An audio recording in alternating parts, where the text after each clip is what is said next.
Hi Reddit, my name's Sarah, I'm 26, and I usually don't share stuff like this, but after what happened, I'm feeling like I need to get it off my chest. Plus, I'd love to hear if anyone else has dealt with a situation like this. So here's the thing. I'm not rich by any means, but I manage. I've always been the kind of person who's willing to help someone out when they're in need, especially if they've been a good friend. Let me introduce you to my friend. Let's call her Rachel. We've been friends for about 6 years, and for the most part, I thought we had a solid friendship. We've been through a lot together, college, breakups, job changes, but lately, things have gotten a little off. It all started a few months ago when Rachel reached out to me in a panic. She called me crying, saying she had no idea what to do. Apparently, her landlord had given her an ultimatum: pay rent or leave. Rachel was saying she had been struggling to make ends meet for a while. She had some work issues, her car broke down, and her dog had gotten sick. Just a lot of things piling on at once. I get it. Life's hard, right? But here's the thing. Rachel's a little bit of a spender. I'm talking, always out buying expensive clothes, going on lavish trips when she could barely pay rent. I've tried to call her out on it a few times, but she'd always make excuses or shift the blame to something else. Anyway, I get the call, and she's in full-on crisis mode. She's begging me for help. I swear, Sarah, I'll pay you back as soon as I can, she says between sobs. I just need $5,000 to cover the rent. Please, please, I don't have anyone else to ask. Now, I'm not heartless. I knew Rachel was in a tough spot. But $5,000 is a lot of money, especially when you're not exactly rolling in it yourself. I've worked hard to save what little I have, and the thought of giving that much to someone made me uncomfortable. But she was crying, and I'm the kind of person who hates seeing my friend struggle. I talked to my boyfriend, Mark, and he was kind of on the fence about it too. He's usually very cautious with money, and he doesn't have much patience for people who make bad financial decisions. But after I explained the situation, he agreed that I should help her out. So, after much back and forth, I decided to loan her the money. Just promise me you'll pay me back as soon as you can, I told her, handing over the money with a bit of hesitation. She assured me that it would be no problem. I even set up a payment plan in case she couldn't pay it all at once, but she reassured me she'd get it all back to me quickly. The thing is, I didn't hear from her for a few days after I gave her the money. No texts, no calls, nothing. I started to feel uneasy. I began asking around, checking in with mutual friends, and no one seemed to know what was going on. But then, out of the blue, I saw something that made my stomach drop. I opened my Instagram one night to see a story posted by Rachel. It was a photo of her lounging on a yacht with a drink in her hand, laughing, with a few friends around her. The caption said, "Living my best life, y'all." My heart sank. This wasn't just some casual hangout. It was an extravagant yacht party, something I knew she couldn't afford, not with the money she owed me. I stared at the screen in disbelief. How could she do this? How could she ask me for $5,000 in a moment of desperation, then immediately go off and live it up like nothing had happened? I felt betrayed, and a part of me wanted to pick up the phone and call her out right then and there. But something inside me told me to stay silent. Let her think she got away with it for now. After all, if she was capable of pulling this stunt, I didn't want to give her the satisfaction of knowing it affected me. A few days later, I got another text from her. It was casual, almost too casual. "Hey girl, I know I've been quiet. I just needed some space to figure things out. Can you pick up my calls when I ring you later?" I stared at the message, and my mind started to race. She sounded like nothing was wrong, like everything was fine. She was still out living her life, partying, spending money she didn't have, while I was sitting here wondering when the heck she was going to pay me back. And that's when I realized I had to make a choice. Do I give her the benefit of the doubt and keep trying to be the nice friend who would bail her out? Or do I finally stand up for myself and confront her about this? Do I let her think that everything's okay? Or do I let her know that I'm not a doormat, and this isn't how real friendships work? I decided to hold off. I didn't respond to her message right away, even though every part of me wanted to lash out. I let her think I was still the friend who would just keep taking whatever she dished out. But the more I thought about it, the more I realized that I couldn't just let it slide. Rachel tried calling me a few times that week, but I ignored every call. I wasn't ready to talk to her yet. I wanted to let her stew in her own guilt for a while. She had to know that what she did wasn't okay, right? I started to wonder just how far she would go before she realized she'd crossed a line. Then, a few days ago, she sent me another message. This one wasn't so casual. It was a plea. Hey, Sarah, I really need to talk to you. Please, pick up my calls. I know I messed up, and I'm really sorry. I'll pay you back soon. Just give me a chance. I didn't know what to think anymore. Was this sincere, or was she just trying to manipulate me into forgiving her? Part of me wanted to believe she was genuinely sorry, but another part of me felt like she was just saying what she thought I wanted to hear. Now, every time my phone rings and I see her name, I'm torn. Part of me wants to pick up and demand the money she owes me, to confront her about the yacht party and everything that's been building up. But the other part of me wants to just leave her hanging, let her stew in the mess she's made. And then, last night, something happened that changed everything. So, as I was saying, last night was a turning point. I was sitting on my couch, trying to unwind after a long day of work when my phone buzzed. It was Rachel. Again. Her name flashed across the screen, and I hesitated. This time, something felt different. I had been ignoring her calls for days, but now, I don't know, it just felt like I couldn't avoid it anymore. I stared at the screen for a moment, my thumb hovering over the green answer button. I could feel my heart pounding. My mind was racing. Should I finally let her know how I felt? Should I finally confront her about the yacht party, the lies, and the complete disrespect she'd shown me? Or should I just let it go, let her off the hook, and maybe just move on? Before I could make a decision, the phone stopped ringing. I sighed in relief, but then a text came in immediately after. Sarah, I know you're upset with me, but please, I need your help again. I felt a mix of frustration and disbelief. She was still trying to make it sound like she needed help, like the $5,000 wasn't even a big deal, like everything was just one big misunderstanding. It was honestly infuriating. The audacity. But, at the same time, I was curious. What could she possibly need this time? I opened the message and read it slowly, every word sinking deeper into my gut. It was a long message, way longer than the others. She started by apologizing again, talking about how she was feeling lost and needed to get her life together. She even went as far as saying she'd learned her lesson and wouldn't make the same mistakes again. It was a sob story, straight out of the playbook of someone who knew they'd messed up and was trying to weasel their way back into your good graces. But then she hit me with the kicker. Sarah, I just got into this really great opportunity, but I need $10,000 to make it happen. It's a huge investment, and I swear, it's going to pay off big time. I promise I'll pay you back, just like last time. You're my best friend, and I know I can count on you. Please help me. My jaw almost hit the floor. After everything, she was asking for more money? How could she think that after everything that had happened, I would lend her another cent? But then, I thought back to how she'd manipulated me before. She knew exactly how to work me. She'd used the same desperate language last time. The please help me, and the I swear I'll pay you back routine. And it worked. I stared at the message, my fingers gripping the phone tightly. Was I really going to let her play me again? I had to make a choice. I put the phone down for a minute and just sat there. I tried to calm my mind, but I kept replaying everything that had happened. The yacht party, the lack of communication, the cold disregard for my feelings, and the money I'd lent her. And then, it hit me. If I let this continue, I was only enabling her. I'd be setting myself up to be taken advantage of again. If I didn't do something now, this pattern would never end. She'd always come to me when she needed something, and I'd always cave in because I hated letting people down. But no more. I wasn't going to let her treat me like this anymore. I decided I wasn't going to give her the satisfaction of a response right away. No, I was going to take my time. I needed to come up with a plan. So, I sat there, thinking about the situation from every angle. Should I just cut her off completely? Should I ask for the $5,000 back before considering any other requests? Or maybe, just maybe, I could turn the tables on her, make her understand that this wasn't how friends treated each other. I needed to think it through. I decided to sleep on it, but it wasn't easy. I kept hearing her voice in my head, begging me for help. I could almost hear the desperation in her tone. But I knew that if I gave in again, it would just reinforce that cycle. The next morning, I woke up to another message. This one was from a mutual friend of ours, someone I trusted. Let's call him Jake.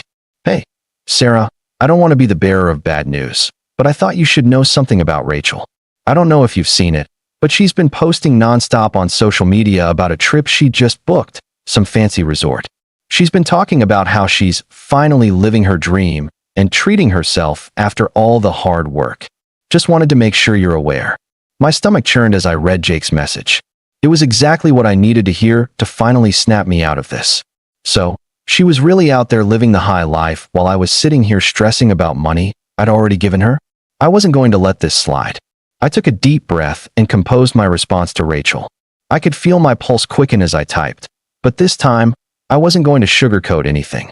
Rachel, I've seen your posts. I've heard about your trip, and I'm done. You took $5,000 from me and made promises you never intended to keep. I've been patient, I've been understanding, and I've let you manipulate me. But that ends now. Don't bother calling me again until you've paid back what you owe. I'm not your ATM, and I'm not going to let you play me for a fool. I hit send before I could second-guess myself. I felt a little lighter after doing it, but also a little anxious. Was she going to react? Was she going to come at me with another sob story? Or would this be the wake-up call she needed? But I wasn't prepared for what happened next. About an hour later, my phone rang again. This time, it was a different number. I didn't recognize it, but I had a gut feeling it was Rachel. And I knew that this time, things were about to get real. I stared at the number for a few seconds, my stomach doing flips. My heart was racing. What could Rachel possibly want now? I had made it clear I was done. I didn't want anything to do with her, especially not after everything that had gone down. I reluctantly picked up the phone, prepared for more of her nonsense. Hello. I answered cautiously, trying to sound as calm as possible. A brief pause. Then her voice came through, Rachel's voice, but it was shaky, almost like she was trying to sound vulnerable. Sarah, hey, it's Rachel. I know it's been a while. I need to talk to you. Please, can we meet up? I sighed. Here we go again. Every time I thought I was rid of her, she found a way to worm back into my life. Rachel, I've already told you. I'm done. You took the money, lied to me, and then laughed about it. I'm not going to fall for it again, I replied, keeping my voice firm. There was a noticeable shift in her tone. The desperation was clear now. Okay, I get it. I messed up. But listen, I really need your help again. It's different this time. I swear. I'm in a tough spot. I rolled my eyes, pinching the bridge of my nose. Same old Rachel. Always in a tough spot. No, Rachel. You're not in a tough spot. You just want me to bail you out because you messed up again. She was silent for a few moments, and I thought maybe she'd given up. But then, she started talking faster, her words tumbling over each other. I can't get a loan, Sarah. I swear I can't. The rent's due in 2 days, and I don't have anywhere else to go. You know I'd pay you back. Don't even try that. You said the same thing last time, and look where that got me. I cut her off. There was a long pause on the other end, and then she said it, like it was the most casual thing in the world. Chill, Sarah. It's just money. You know I'd do the same for you, right? Just this one last time, please. I felt my jaw tighten. Just money? She actually said that like it wasn't a big deal. She wasn't just asking for money. She was treating me like a backup plan for her poor decisions. No, Rachel. You've taken advantage of me enough. I'm not doing this anymore. The phone went quiet again, and I waited for her to say something else. But all I heard was her breathing, like she was trying to hold herself together. Please, Sarah, she finally said, her voice softer. I don't know who else to ask. I rubbed my temples, my patience wearing thin. I was so done with this. Rachel, no. I'm not giving you any more money, and I don't want to hear from you again about this. You've had your chances. There was a long pause before she finally sighed. Fine. I get it. You don't want to help me, okay. But just so you know, I'm in a really bad spot, and I don't know what I'm going to do if you don't help me. I took a deep breath. I'm sorry, Rachel, but I'm not your ATM anymore. And then I hung up. It felt like a weight had lifted off my shoulders, but at the same time, I had this sinking feeling. I wasn't going to let her use me again, but that didn't mean she wouldn't try. I tossed my phone onto the couch and leaned back. As much as I wanted to be done with her, I had a feeling this wouldn't be the last I heard from Rachel. A few days went by without any word from her. I tried to move on, focus on my own stuff. But then, my phone buzzed again. It was a text, and it was from an unknown number. It read, "Hey, this is Jake. Rachel asked me to send you this. She really needs your help again. Please, Sarah, I don't know what to do. She's freaking out. If you can help, I promise we'll make it up to you." Jake was Rachel's on-again, off-again boyfriend. I didn't know him well, but I had a feeling he was probably just as unreliable as she was. I stared at the text, my finger hovering over the screen. I didn't want to respond. I didn't want to fall for it again. But part of me wondered if she really was in trouble, or if this was just another one of her schemes. I put my phone down, shaking my head. Rachel wasn't going to get away with this again, but I had a feeling she would try. And this time, I wasn't going to let her get the best of me. A few days passed after the final call and the barrage of texts from Rachel, but something still gnawed at me. I tried to move on. I told myself I was done with her, that I'd finally cut the toxic friend out of my life. But there was always that lingering thought, what if I was wrong? What if she really was in trouble this time? I kept myself busy, work, hanging out with my other friends, even binging my favorite shows to distract myself. But then it happened. I was sitting at my kitchen table, sipping coffee, when my phone buzzed with a message. It was from an unknown number. "Sarah, please. I know I messed up, but I need to talk to you. It's important. Please meet me. Rachel." I stared at the message for a moment, the weight of it hitting me. She wasn't giving up. She was persistent, I'd give her that. But I wasn't sure if I was ready to deal with this again. Every part of me screamed that I shouldn't meet her, that I shouldn't give her the satisfaction of thinking she could just walk back into my life whenever she pleased. But I couldn't stop myself. Some twisted part of me wanted to hear her out, just to see if she was as unapologetic as before or if there was a sliver of honesty in her this time. I typed a quick reply. "Fine, but only for 10 minutes. And I'm not giving you any more money."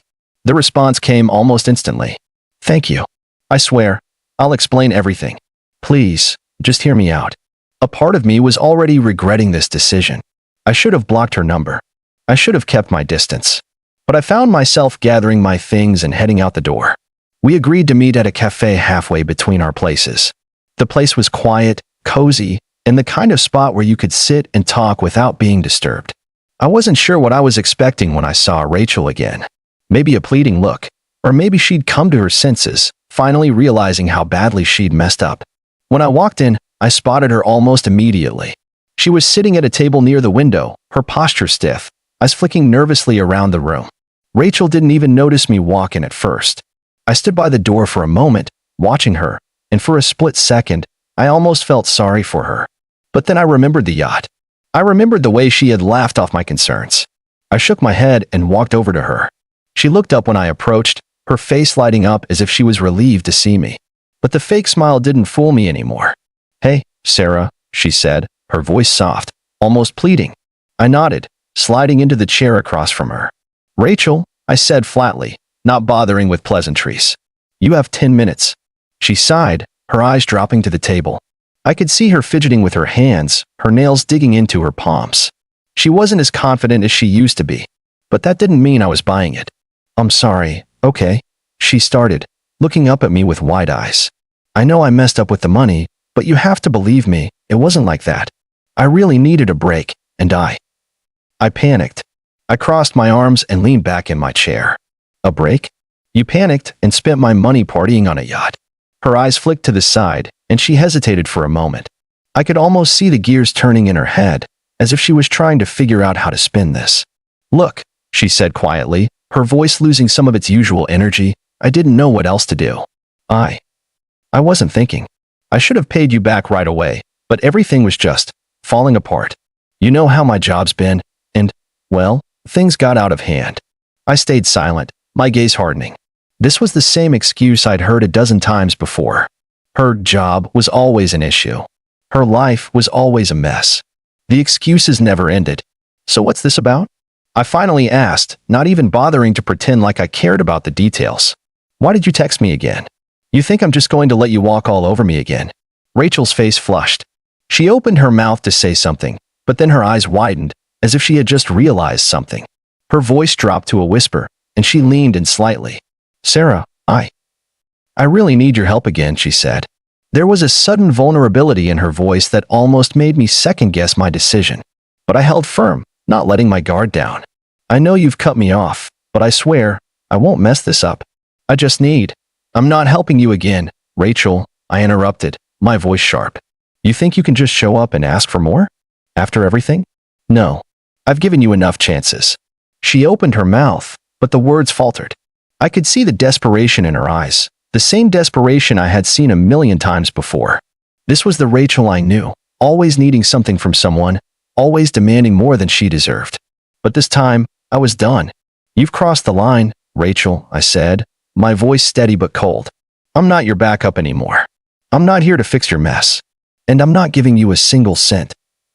Her face twisted, and for a second, I saw the anger flicker in her eyes. She opened her mouth to say something, but then she closed it, looking away, clearly struggling to hold it together. "Fine," she said, her voice quiet but biting. "If that's how you want it, then fine. I guess I'll just have to figure it out without you." I stared at her, not saying anything, watching her carefully. Part of me expected her to yell, to make a scene, but instead, she just sat there. Her expression was unreadable now, just empty. "Goodbye, Rachel," I said, standing up to leave. "I hope you figure things out." As I turned to walk away, I heard her mutter something under her breath, but I didn't stop to listen. The finality of it all settled in my chest as I walked out of the cafe, a strange sense of relief washing over me. It was over. I didn't hear from her for a few weeks after that meeting. She tried texting me a few times, but I didn't respond. I blocked her number and deleted her messages. I needed space, and I wasn't going to fall for her lies again. I moved on with my life. It wasn't easy. Every once in a while, a lingering thought would creep in. What if Rachel was really in trouble? What if she was genuinely sorry this time? But I quickly pushed those thoughts away. No matter what she said or did, I couldn't go back. She had betrayed me in ways I couldn't ignore. Months passed, and things settled down. But then, one day, I received a notification on my phone. It was an email from Rachel. Subject, "Please. Just one more chance." I opened it. It was full of apologies, begging for forgiveness, and, of course, another plea for money. She claimed that she was in a tough spot, again, that she needed help paying off some debts. The email felt like the same tired script she'd used 1,000 times. But here's the thing. This time, I didn't feel the slightest tug of guilt. Not even a little. I didn't feel sorry for her. I didn't feel compelled to fix her problems. I was done. Completely done. I didn't even bother responding. Instead, I hit the block button. Again. From that moment on, I made it clear to myself that I was never making a mistake like this again in my life.